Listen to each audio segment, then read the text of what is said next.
Good afternoon, everyone. Is everyone having a good day so far at Classroom Connect? Great.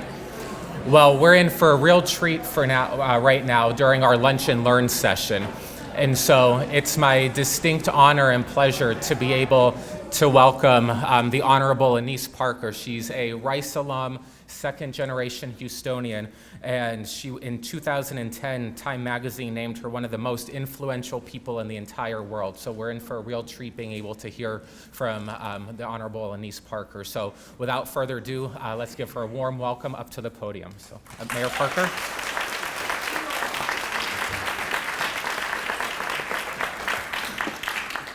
Thank you.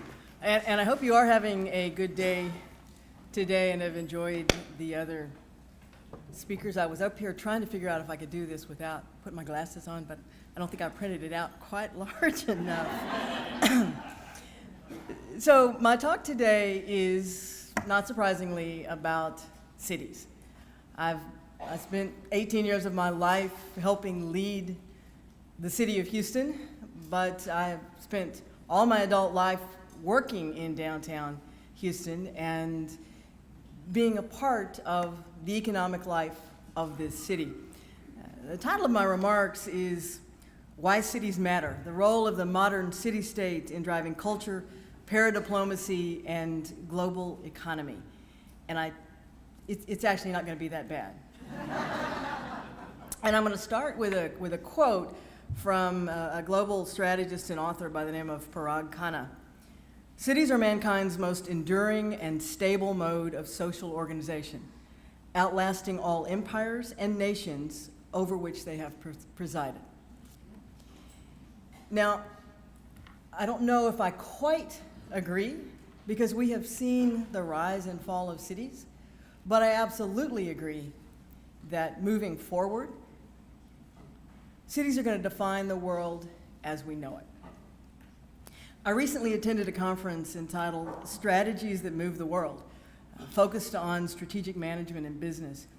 Well, if you really want to move the world, whether for economic or social reasons, it's not going to be about a marketing slogan or a business plan. You're going to have to move cities.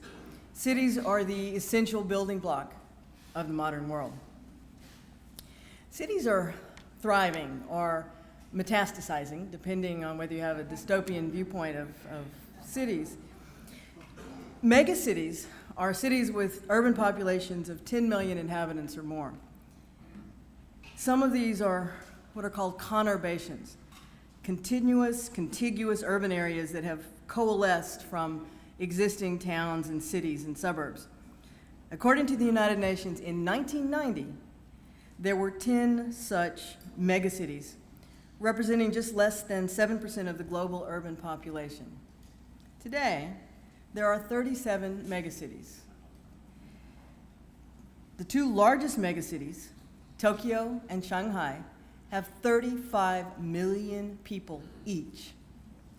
And of those 37 megacities, they are home to 22% of the world's population. Just those 37 cities. Of these 37 cities, 18 are located in Asia, 7 in South Asia, so we're already at half. 4 in Latin America, 3 in Africa, 3 in Europe, and 2 in North America. And this trend to urbanization extends beyond megacities. Urban areas now represent 50% of the world's total population. 50% of the world's population and about 2% of the world's landmass. In 1950, urban areas represented 30% of global population. The trend is going up exponentially. Now, I titled this with a reference to city-states. Traditional city-states were sovereign cities in their surrounding territory. Examples would be ancient Rome or Athens or Carthage. But those ancient city-states are remembered today for more than the territory that they ruled. They're remembered because beyond their jurisdiction, they also influence the course of world history. There are only a few true sovereign city-states today. I could think of Singapore and Monaco and the Vatican City. So I'm going to use a broader term to differentiate modern city-states from both their historical antecedents and the megacities that I noted above. And I'm going to instead talk about global cities. Global cities include megacities like Tokyo and New York, London, Beijing, more than 10 million in population. But global cities also include smaller cities like Sydney, Boston, and Houston, where financial, industrial, educational, manufacturing, or political clusters create centers of gravity. Now, there is an overlap between megacities and global cities, but it's impact, not population, that distinguishes the global cities that are really driving the world today. If I say the word city, I bet every one of you in here has some image that comes to mind. You may be thinking of a place in which you have lived, a place you visited that brings you fond memories, or a place you visited that you had a really terrible time. It may be an image of someplace that's on your bucket list, someplace you've always wanted to see, but you have a concept of city. That concept of city may be of towering skyscrapers, it might be beautiful boulevards, it might be of performing arts venues and cultural amenities. It could also be an image of poverty and decay in the favelas of Brazil, for example. It may represent either opportunity or oppression. Either could be true. Often both are true, and they can both be true of the same city at the same time. And that's one of the things that makes cities so fascinating.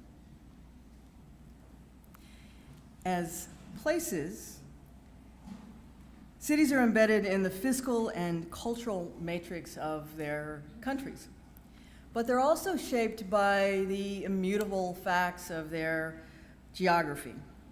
Those things like climate and terrain, navigable waters, neighbors, natural resources. Although I say that and then I always have to stop myself afterwards, because when you think about Houston, we have done our best to put the lie to immutability.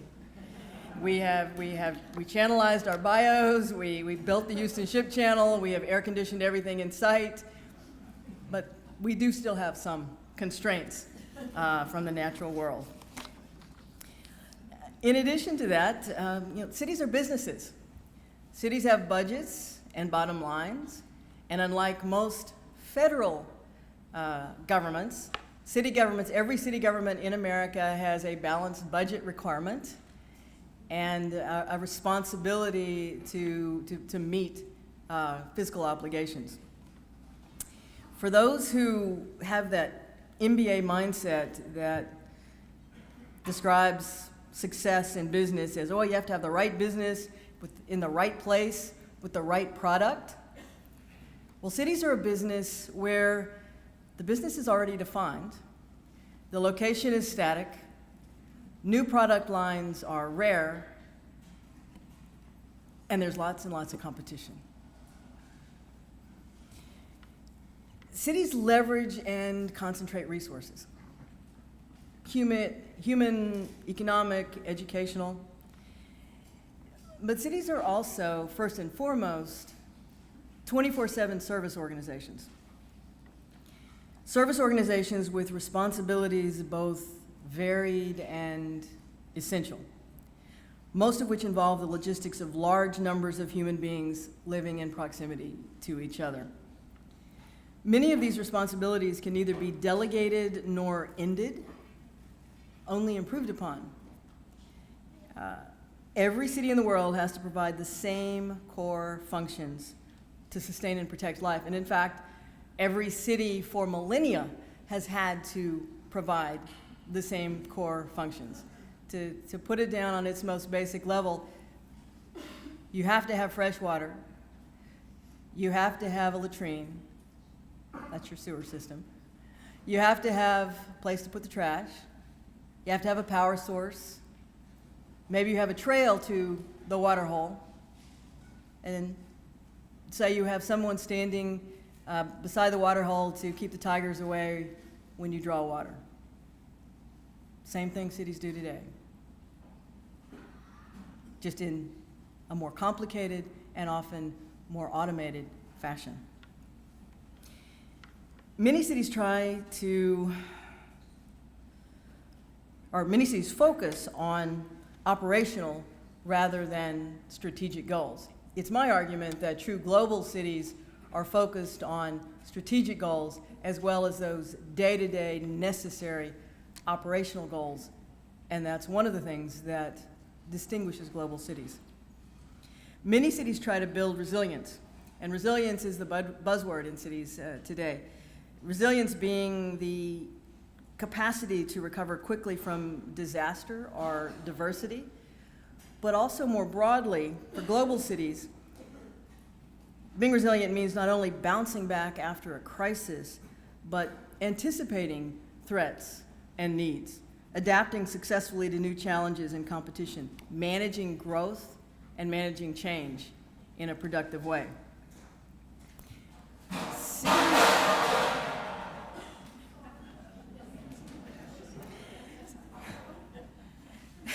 Applause would have been better, but that's all right. Cities are also laboratories in which the most pressing issues of our time are addressed daily. You know, in our federal system, we talk about how the American states are 50 experiments in democracy. Well, there are 500 US cities, over 30,000 in population, that do exactly the same thing, that experiment every day. New techniques, new ideas, sharing information, each one a laboratory for the possible. And there's a phrase that mayors use, sometimes pejoratively, but it is that legislators choose issues, issues choose mayors. Your city never goes anywhere, it's still there, and you have to deal with whatever comes in the door. Some of the issues confronting cities, well, the number one issue confronting cities, in my view today, is immigration and migration. And some of those really huge megacities, it is a massive influx of new people coming in that have both driven the numbers up, but caused tremendous challenges in those cities. But after immigration and migration, in no particular order, other issues that are confronting cities and are being dealt with in cities every day are air pollution. And if any of you have been to Beijing in the last few years, you'll know what I'm talking about, or Milan or any number of other cities, but air pollution, income inequality, educational deficits, crumbling infrastructure, access to health care, legacy debt, access to energy, traffic, climate change, demographic shifts, aging first world population being one, growth and decline in specific industries, creating what we would call stranded skills and starved jobs, access to housing. If half the world now lives in urban areas, 1/3 of urban dwellers live in slums. And that's untenable, immoral, and ultimately unsustainable. Urbanization is a macro trend that will complicate and may well dominate efforts to address all of these global challenges. And cities are increasingly in the lead in addressing them for a very straightforward reason. The buck stops with cities because that's where the people stop.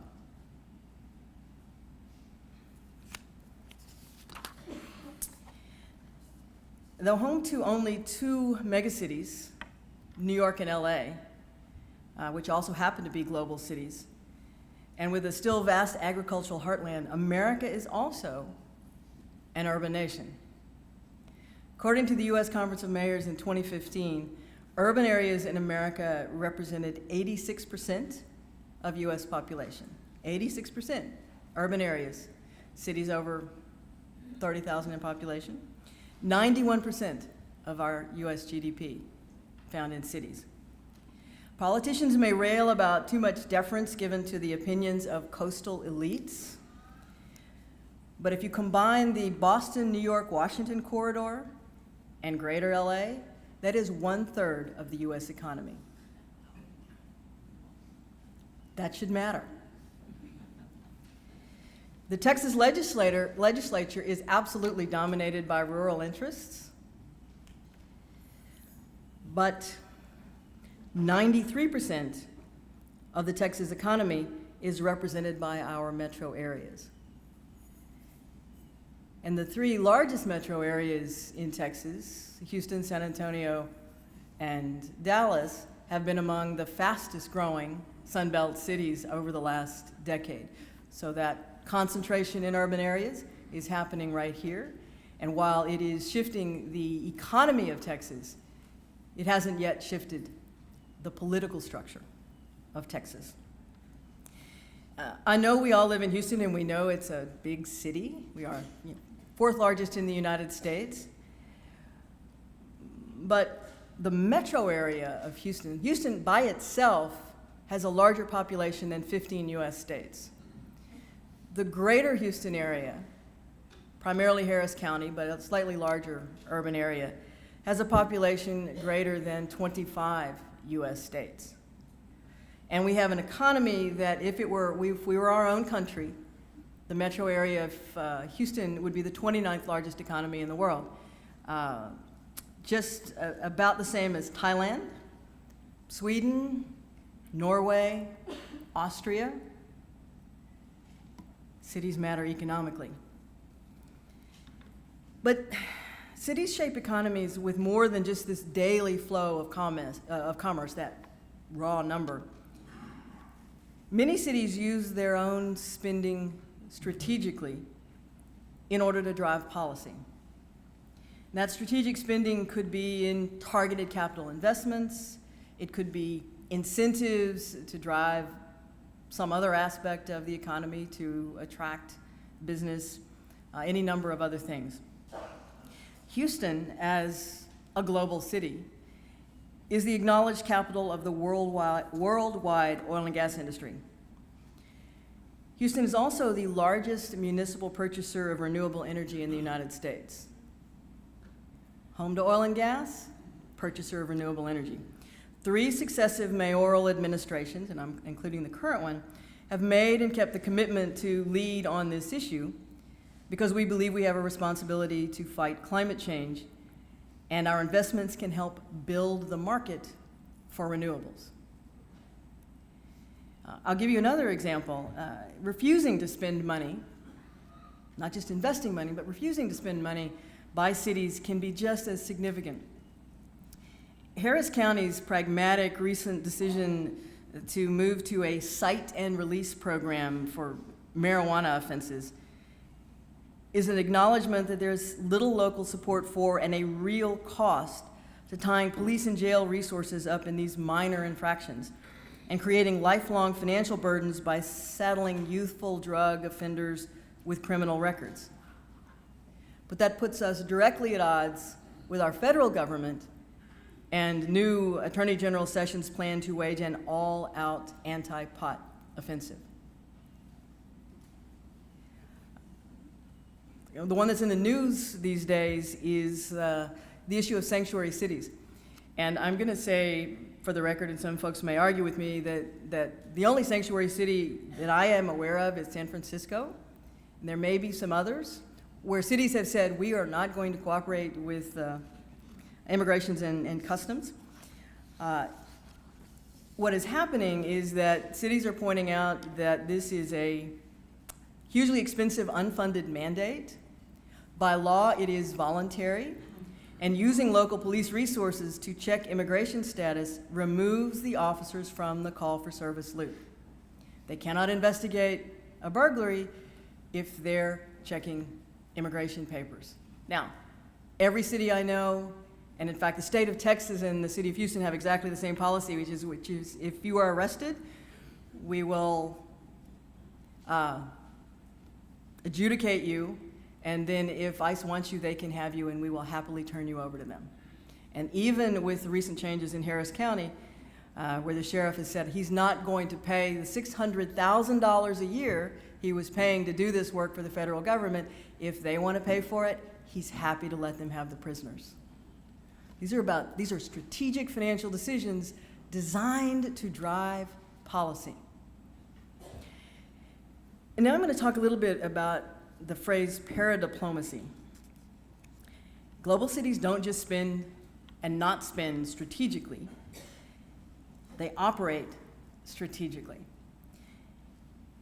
Because of this, cities don't just represent concentrations of humanity and economic heft, they are increasingly global players in their own right, engaging in subnational or paradiplomacy as they negotiate city-to-city environmental agreements, conduct peer-to-peer trade negotiations, and bypass their federal governments completely on issues like climate policy.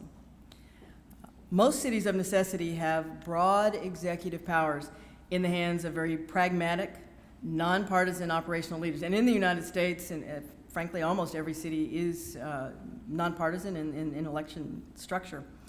But cities control their own budgets and can react more nimbly to changing circumstances than even their state governments can. The World Economic Forum, in its 2014 competitiveness of cities report, states, cities should create their own policies on trade, foreign direct investment, tourism, and attracting foreign talent, and advance these globally as far as possible. Well, cities have been doing that since the 60s. Rodrigo Tavares has a recent book out called ParaDiplomacy, Cities and States as Global Players. It's a little bit of a slog, but a very interesting, comprehensive look at paradiplomacy, subnational diplomacy as it is practiced around the globe.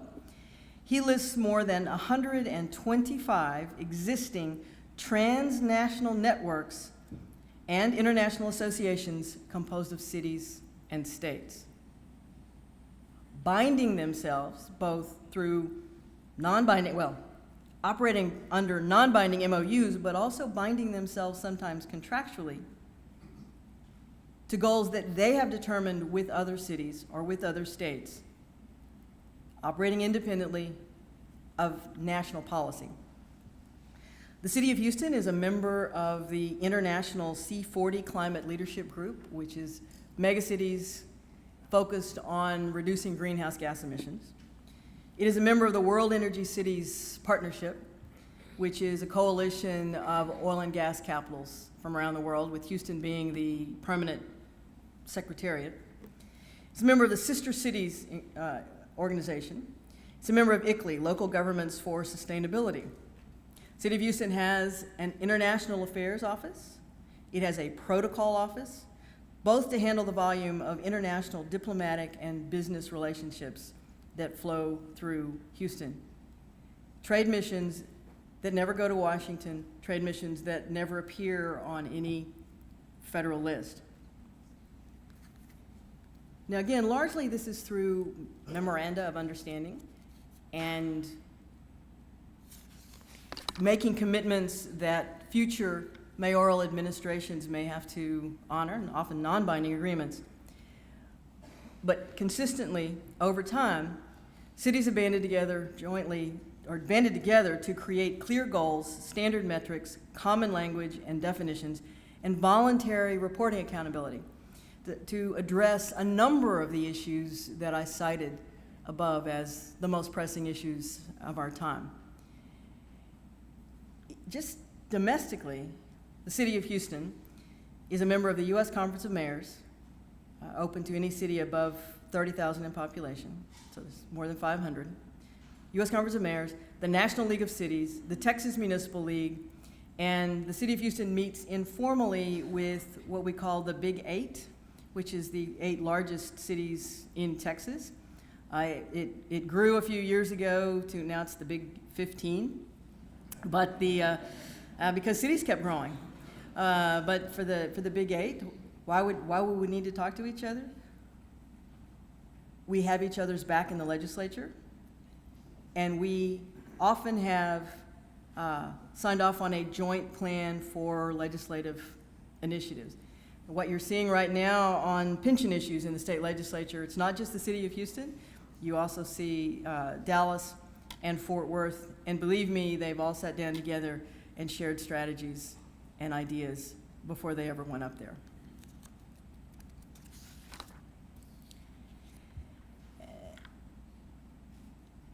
Well, for all of that, cities are ultimately not about systems or models or coalitions.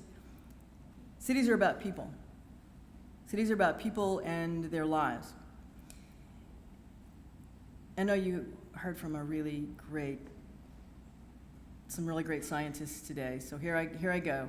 In chemistry, a catalyst is a substance that can be added to a chemical reaction and by its addition speed up or reduce the energy needed in the chemical reaction. Catalysts participate in the reaction but are not used up by it. I think that's a great model for how cities operate and in context support the creative and productive capabilities of their citizens. Now, like any metaphor, it only goes so far because I do believe over time cities are shaped and transformed by the people who choose to live there. But cities serve as the platform on which people build their lives. People move to cities for 6 reasons: employment, education, entertainment, emancipation, escape, and engagement. Employment's obvious. We are moving to cities because we want to improve our lives. And a lot of the migration that's happening today around the world, and we are in one of experiencing one of the largest mass migrations in human history, probably the largest mass migration in human history in raw terms, raw numbers. But employment, education, entertainment. Everybody has a story about going to the city for a concert or something to do to get away from small town life. Emancipation, kind of related to that, moving away from the farm, moving away from home, moving away to the big city. Escape, that's the other side of this human movement that's going on, and that is fleeing war, fleeing poverty, fleeing terrorist attacks. And then finally, that engagement. Finding belonging, finding people like you. And that fits for any city. Cities are landing places, and they are launching pads. They connect people to each other. Cities are growing when they provide opportunities in one or more of those 6 areas. They struggle when, for reasons practical or political, not every resident has access to those offerings for which people move to cities. Global cities are thriving because they offer multiple opportunities and or unique access to these resources, and they offer them sustainably. In this new world we're entering and the new economic system for which we're preparing our citizens, money, ideas, even workers are highly mobile assets. And I bet half of you in here have heard Rice sociologist, who was one of my professors, Stephen Kleinberg, and I'm going to paraphrase him because he says, "The resource of the knowledge economy is housed between the ears of the best and the brightest people in America. Well, I'm going to paraphrase and say, housed between the ears of the best and the brightest people in the world. Because with modern technology, the world's in everyone's cell phone. Leaders of a global city understand that its resources are not fixed and unchanging. Likewise, global leaders understand that they are not individually indispensable or essential, but are either enabling or standing in the way. Good leaders will figure out how to focus their activities to support growth. New technologies and processes mean that our productive sectors can be clustered in our urban core, spread out in a wide area around the city, or even overseas. The same is true for companies and workers who base a substantial portion of their livelihood overseas, where the world is their market. The global city's function is to create opportunities in those 6 areas that people are seeking in cities, utilizing an approach that co-opts growth really in any form and in any location to better serve its citizens. You know, in Houston, we're not just a global city because we are the world headquarters for oil and gas. We're a global city because we have other creative clusters as well. And you know this. We have the Texas Medical Center, the world's largest aggregation of medical facilities, which makes Houston a creative cluster in medicine. We have NASA and aerospace and associated high tech, with arguably the largest concentration of engineers outside Silicon Valley, another creative cluster. We are a creative cluster for education. Obviously, we're here at Rice, but University of Houston as another Tier 1 research university, but we have 5 four-year universities, 3 law schools, we have medical schools. We are a creative cluster for education. And we often don't think of ourselves in that way. We have an educated and mobile citizenry and strong economic development institutions with regional and international focus. We have effective and efficient local government. Yes, we do. And we're still reasonably affordable with a range of housing choices. But here's what makes it all work. We have connectivity. And that is connectivity in transportation infrastructure, airport, seaport, rail, roadways. I throw out a factoid, and that is that the Port of Houston does more business for the entire country of Mexico than all Mexican ports combined. Check it out. It's why all those 18-wheelers are heading down 59 south. But a lot of that is by rail as well, and there's a reason that the city seal of the city of Houston has a train engine right in the center of it. But connectivity isn't just physical. We have connectivity in an international and internationally minded populace. Right now, 1 in 4 Houstonians is foreign born. And that matters because it opens up the world as our marketplace, but it has made us also a magnet for business from other places. We're also a creative cluster because we have fostered connectivity between and across sectors. I know some of you may be familiar with the Pumps and Pipes Conference, where you have folks from oil and gas and folks from medicine and folks from NASA coming together to share insights and information. When you think about it, a valve on a drilling rig a mile under the ocean, a valve on the International Space Station, and a valve in a human heart are all valves operating in extreme conditions. And there's information that we share and learn from each other. And we are mastering that kind of connectivity. But I will say that we also, in my view, have another variant of connectivity that has made Houston a global city, and that is an openness to new ideas, new practices, new people, and that in turn generates new opportunities. Opportunity attracts investment, attracts ideas, attracts doers, dreamers, builders, and planners. Now, you might have noticed that I talked about global issues, and early on I said that cities could be oppression or opportunity. I focused on global cities, which are the cities that are managing these challenges effectively. But many of those megacities that I talked about are in dire danger of being swamped by the massive influx of population seeking those 6 E words that I put out there.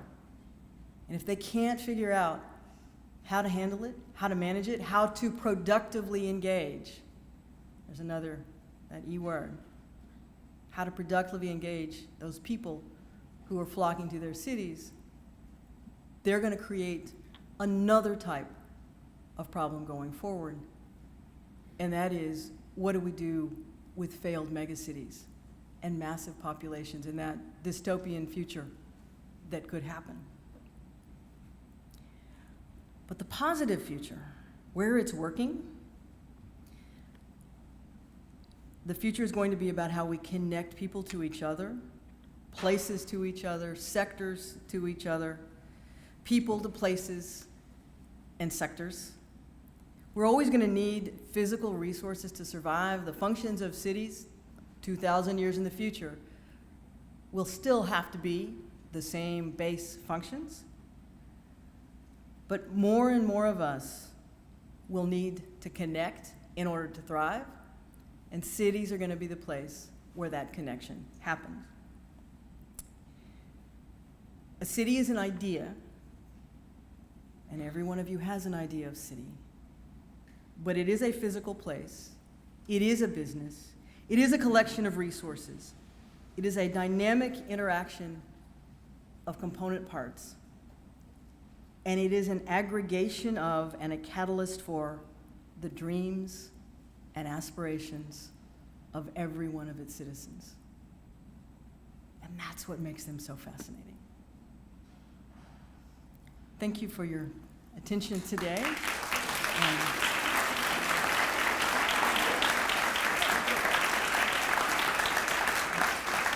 And right on time. Perfect. Thank you very much. I'll be around for a few minutes if anybody has questions. And I am teaching here at Rice briefly, one class a semester. So I am Annise Parker at rice.edu if you want to follow up. So thank you.